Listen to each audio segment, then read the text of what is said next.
February. So let's start off with cryptos and some good news. So let's see if I'm there. We go.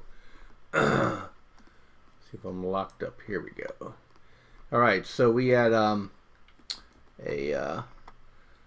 got a buy signal on this thing on the 13th at the bottom of the channel here, and it just had a beautiful move. It was gunning for 10K. We got a sell or get out signal here around 97, 9800. But like I said, it's dealer's choice when you're trading the cryptos here. You could have closed when it got here. You could follow the B stop, or you could wait for a sell signal here. Now I just fired up a buy signal again, so we'll see where we go, or if we're just going to chop up here or not. But great move, and then, you know, obviously you saw what happened here today with Litecoin. I think this is just now the reverb. You know, we had a sell signal get out. I got out at 209 on it yesterday, and then I jumped into some Ripple, and Ripple's now consolidating too. But my signal here got in at 98, and the signal hit here at about 113. So that's consolidating too. And I just got one on Monero, but Monero is looking a lot like Bitcoin, and so I just ignored the signal, and I'm not in it. But everything's kind of following along here, and I think it's going to be an interesting week next week. See if we break out, or if there's a ring the bell here time. But cryptos are looking pretty strong. They're smelling something, so we'll see what it can be. Phil will give more of a report on that. We haven't looked at Stellar in a while. You know, Stellar, and looks like it's rolling down a little bit too, so no trade there. Sometimes I jump on these to get a quick move. So my 10% a week thing, I'm blowing that out the door, but I was hoping to do another double this week, and today's Thursday, so going into overnight, I'll probably end up the week up 40% from the prior Friday, primarily because I caught most of that Litecoin and some of the Ripple moves, and I throw everything in when this trades, so I'm not like holding back some things. So I'm really gonna see how much courage I have as this thing keeps building in size. But anyway, so far it's working out pretty well, and as long as I can maintain above an average of 10% a week, I'll be pretty stoked come December time. So anyway, that's on the crypto side, and then stumbling over into the futures is they basically had a ramp day. Every day was a short squeeze day. I think people are going to be taking vacation tomorrow and going into a long weekend, so people are pushing their shorts out. Today was like a Friday, so a lot of these guys, so you typically don't short oil on Friday. We're already out of our oil short trade. I'm going to pick it up again next week. There's no reason to think that oil is going to go much higher here. And once the Chinese and Japanese and Koreans are back next week from their New Year's celebrations, then I think you're going to see the dollar strengthen again. I think you're going to see these commodities get hit pretty hard. And then crazy market at ES, same thing. It was just this morning big sell-off, and that just turns the robots on just to grind people the rest of the day. I suspect this is the high we're going to probably see for the week, and at least from U.S. regular trading hours, and I'm willing to bet we won't close over that number at all next week. I think we'll get a pretty good reversal here. Things have not been fixed. VIX is still elevated, and I think this was a lot of this just recovering from people putting puts on and things of that nature and closing out trades. So we'll see what happens here, but it doesn't matter. We just grind on. A trade we took yesterday, we got right back out, just because I'm worried about going into next week with the miners, with the Asians back in town. But we bought some calls on GG, and had an earnings report, and that gapped it up. They filled the gap and then they shot into the close on the highs, and I just decided to take profit on that. The other thing that we're in, and this is the thing that people need to absolutely be concerned themselves with, is corn and wheat, and the grains are just grinding higher. And one thing that can kill central bank action around the world is high food prices, and that's what happened in 2011. I think 2011 is our parallel. I think we're gonna fall down some sort of abyss here, and when they can't keep creating currency because food prices become intolerable for us in the U.S., it become inconvenience.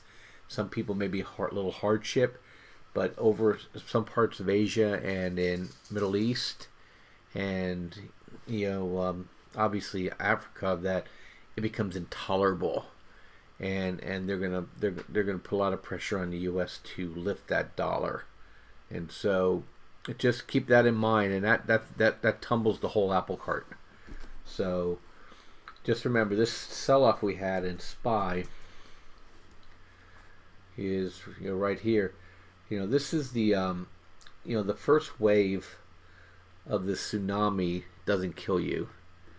It's the second wave, and so this is the climb out right here, and it's going to stall. We're only at 50% retracement from the high, so high to low here, and so we a lot of this is to do with now just burning put buyers going into OPEX, and that's all gone. And then next week we have we have the volatility expiring, and I think that's going to cause some fireworks in the market, and I think the dollar is going to come up too. Because look at this. I think this is intolerable for the Japanese. I don't think they can handle much more of this. And look where it's going. It's going right back to where we hit it hard before. So climbing, and then here it got to a point where around 97 or something like that, and yeah, they started to intervene pretty hard, and they just dumped it. And I'm expecting we're going to see some of the same things again, because the price of food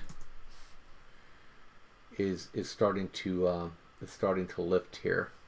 We've had a 10-year bear market in grains, so you have very low risk to your reward, and these are the years where right here is when we had an extended winter for spring, and I think that's going to also lift natural gas here pretty soon too, and all of a sudden prices are going to go up once people realize that they have issues with the plantings, and that's what happened here as well. So these things don't happen by accident. And then we had, which I always laugh at the climate change people, is that they've been bitching and moaning about the world ending, and the price of grains have been collapsing around the world because the benign weather just basically opened up millions upon millions upon millions of acres of grasslands in Russia and the Ukraine and Kazakhstan and Belarus, and just made it a bumper crop for wheat and corn, and then even some parts of North Africa, they've been getting a lot of moisture when they irrigate the fields, and they're able to produce more grain on their own. They don't have to import it from Europe. So all those reserves are ending now, and we're going into a little bit less benign environment. So this winter has been starting to be problematic for South America. So we'll see if it carries. In Kansas, the winter wheat is pretty much dead. So it never grew because of drought. So I think we'll start seeing some popping here. And once that happens, central banks are done. Done. So let's look at GLD real quick too. Is gold, I always laugh is that, they tell us, you want to know the inflation rate, just look at the price of gold. This is a 10% per annum move here I did, when I just scaled it out. So gold getting these 10% moves. We're getting to a point now that's starting to hit some resistance here. You got a lower high, You know, it could pop up to here, and then I think we probably had our year in for the day until we go into our final collapse. So just bear that in mind. I think we pushed this puppy pretty hard. There might be another 5 or 10% in there, and then I think we come back down, and that next test is the one that's, I think, is going to absolutely catapult us. And you know, my favorite to play, we do this, is going to be definitely AG. And I think when we get a move like this again, you know, we're going to push up higher. So if it drifts down, I'll buy more again. I took a little profit on a trade last week. I'm not going to sell any more of it. If it gets down into the fives, low fives again, I'll add back. But I think it's holding here, and we'll just have to see if it can start building a base here for us. And there's a million miners, so when we get to it, we'll really start to look at a lot of them right now, and we'll see which ones we want to go. The other one I'm in right now is also Goro. So, and Goro didn't do really anything today, but we're profitable in the trade. Goro has a tendency to really rip too. So when we traded these in 2011, we went just crazy on it. So anyway, so this is Bob from Trade Genius, and I